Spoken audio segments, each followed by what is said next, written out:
Wow.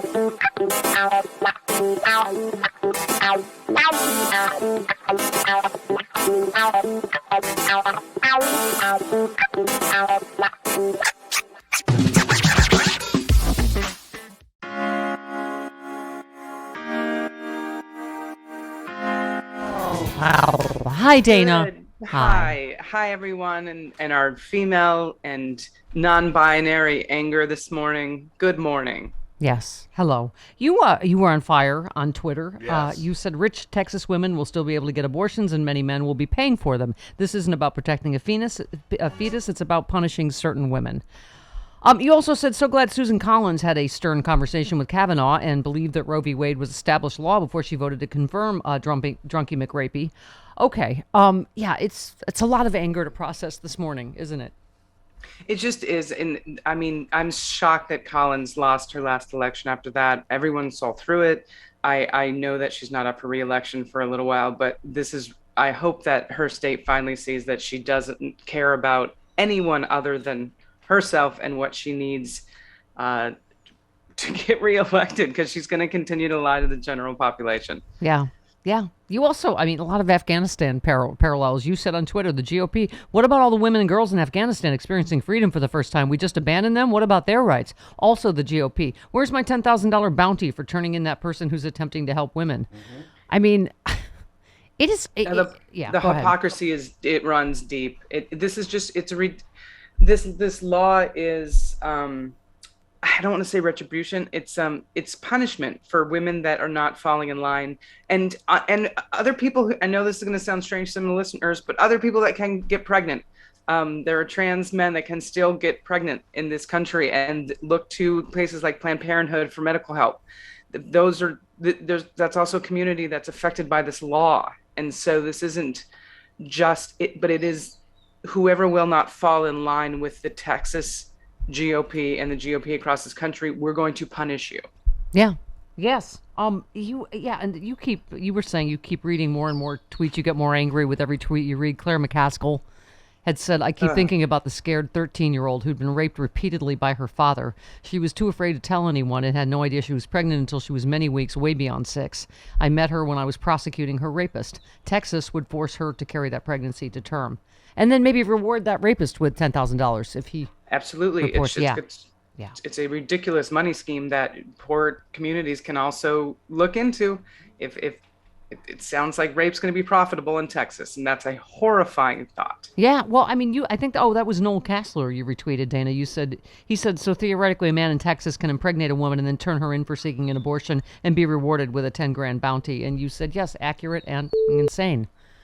I mean, and here we were waiting for the Supreme Court to say something, anything, and now they did, and it's even more horrifying. We're going to talk to Jill Wine-Banks in just a few minutes, Dana, but it's, I mean, particularly for women of her vintage that have been fighting for women's rights and, since Watergate, to have to think that we are back here in 2021 is really Absolutely. Unconscionable.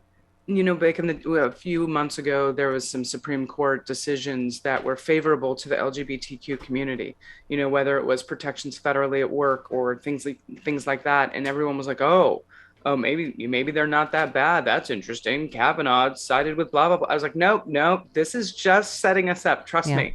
Yep. Don't trust in this. This is setting us up so that they can actually do something with women's rights. Yeah. It has nothing to do with him supporting a community. We only differ on that. I call him Judge Rapey McPerjury, but that's absolutely. You can focus on whichever. Okay, but you are a helper. You tweeted, if any of my Texas girlfriends need a ride to California, hit me up. I'll pack snacks and have a great playlist ready. I mean, Karen in Chicago just called in and said, she's been already on the phone with Anita in San Antonio today. And it's, Dana, this is what our generation, we're going to be like an underground railroad for women. Yeah. I mean, one of the listeners or one of the Twitter fans who apparently is liberal was like, that was a ghoulish tweet. I know it was supposed to be political. I'm like, how?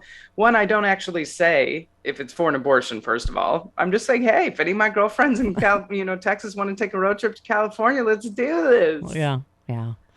And I know there could be a bounty on my head now for it. It's absurd. Yeah. I mean, Dana, that these twin bills passed in the same day out of the same state. Robert Reich said Texas has closed 750 polling places since 2013. Now the state just passed the worst voter suppression law in the country. Mail ballot drop boxes banned. Partisan poll watchers empowered. Voters of color suppressed. When are we going to wake up and pass federal voting legislation? I mean, there is so much anger this morning, Dana, I think just about that. We have all three branches. We all turned out to vote. I mean, they have got to do something. There's got to be serious talk about expanding the Supreme Court, about getting rid of the filibuster. I mean, we have reached a boiling point, I think, don't you? Absolutely. And you may have touched on this in the first 2 hours, but they also need to codify Roe.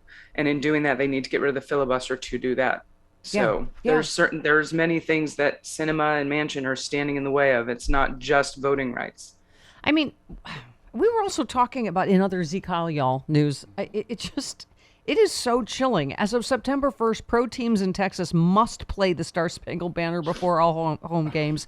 Under the Star-Spangled Banner Act, teams who do not follow the anthem rule will be subject to penalties, including having to repay government funds received from the state, which it could amount to millions of dollars. This was prioritized by Lieutenant Governor Dan Patrick after Dallas Mavericks owner Mark Cuban nixed the anthem for multiple games last season. It's because there were no fans there because of COVID. Yeah. So his decision went largely unnoticed. So now it's been met with delayed outrage, right, by people compelled to exclaim their support for the flag. At the same time, you are taking rights away from people of color to vote and women to have autonomy over their body. Yeah, and I personally think Texas saw what happened in Georgia in the last election, and it's terrified them. So they're doing everything they can to make sure that doesn't happen. Yeah. President Biden obviously was critical of the new law, saying it would significantly impair women's access to health care. They need, particularly for communities of color and for individuals with low incomes. My administration is deeply committed to the constitutional right established in Roe v. Wade nearly 5 decades ago and will protect and defend that right. Well, again, I say it's all hands on deck on all levels. Yeah, again, and get your questions ready for Jill Wine-Banks, because I have a few. In terms of what can we do, what can the federal government do, how do we stop this, right? Yeah, and our dear friend Allison Gill tweeted, if Merrick Garland can't do anything about this, he needs to tell the public why. Like, there needs to not be silence around this. If the Department of Justice cannot do anything about this, we have a right to know why they can't. Yeah. It's an unconstitutional law.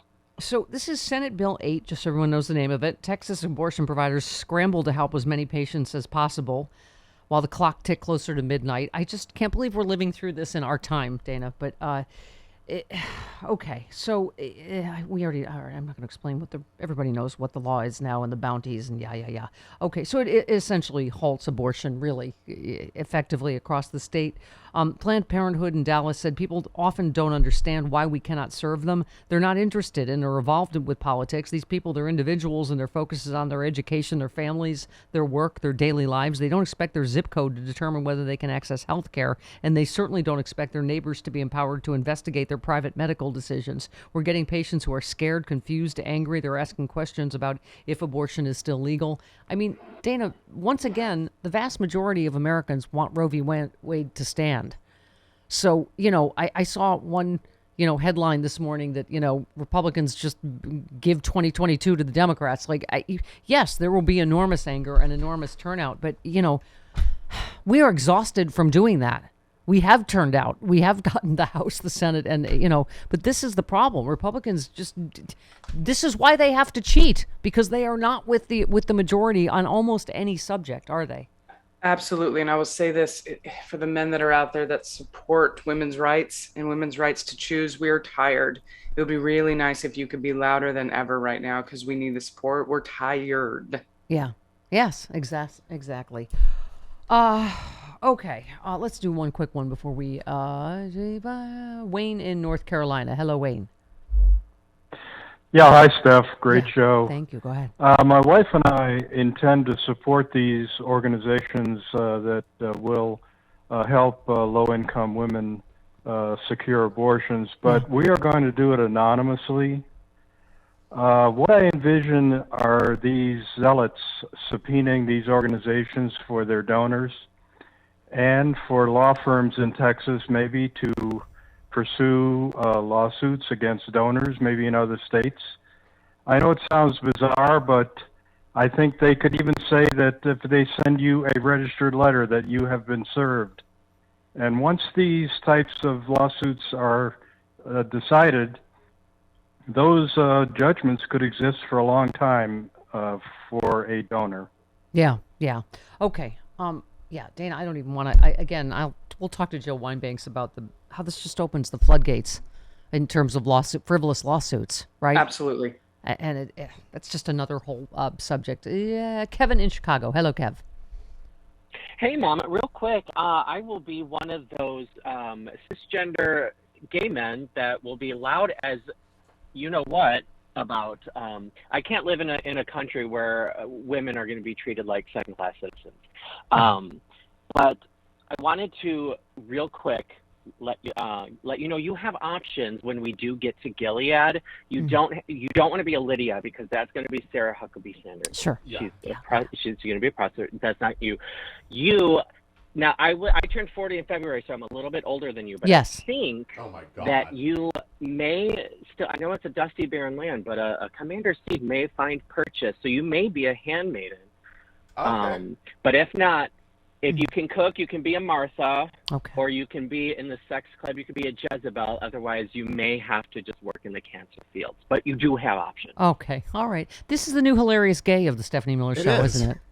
Hi. I can't believe I called during Dana again. I shudder in the presence of greatness. It took me 4 years to call you alone, Mama. And I called for the first time during Jody Hamilton. What was that? I don't know. And now she's going to be on more often. I may never call again. All right. You're the new hilarious gay of the Stephanie Miller Show. Thank you so much, Kevin. All right. Okay. Yes. Dana or Jody will be on vacations to help out. Okay. Dana, I was saying there was one great tweet. There's so many on Twitter yesterday that resonated, but it's somebody said, because you and I know this is, Chris, we know this is a gay person. Mm-hmm. But, just as a woman, as a person of color, somebody said, if you've never had to wait up until midnight to see how the Supreme Court rules on your rights, then that's privilege. Absolutely. I mean, 100%. Yeah, to see if you have full rights as an American, then that's what privilege is, that you never have to go. And from a Supreme Court justice who didn't even know what the First Amendment was. Like, it's infuriating. She couldn't even repeat what the First Amendment was during her confirmation hearing. Amy Coney Barrett does not belong in the court. Kavanaugh does not belong in the court. No, illegitimate president. Illegitimate president, in my opinion, that it's pointed 3 illegitimate picks that were stolen. It is beyond. And who warned us? Everyone together. Yep. Hillary Clinton. Yep. Oh, did you think it took me long on my wardrobe this morning? POTUS, I'm still with her. All. I'm still with her. Okay. Oh, God. You know what? There's a mountain for Susan Sarandon this morning, isn't there, Sean? I don't think neighbor Doug knows where it is yet, but there is a mountain. Yeah, maybe that could be in. Someone said it even ruined. They watched Bull Durham last night. Even ruined that. Yeah. If you can ruin Bull Durham, it's really a bad day. Shut the up. Shut all the way the up until you reach the top of Shut Mountain, where there are no more ups to shut. Okay, she even ruined the Rocky Horror Picture Show. Ah, that's going back. I know. 21 minutes after the hour.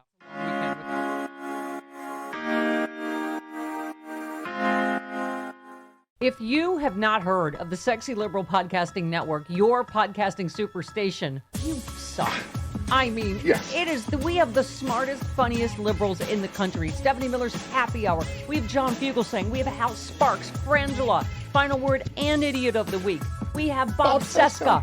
Oh my God. We have Jody Hamilton from The Bunker. We have Start Me Up with Kimberly Johnson. We have Unprecedented. We have the smartest, funniest podcast, period. Get it now. SexyLiberal.com.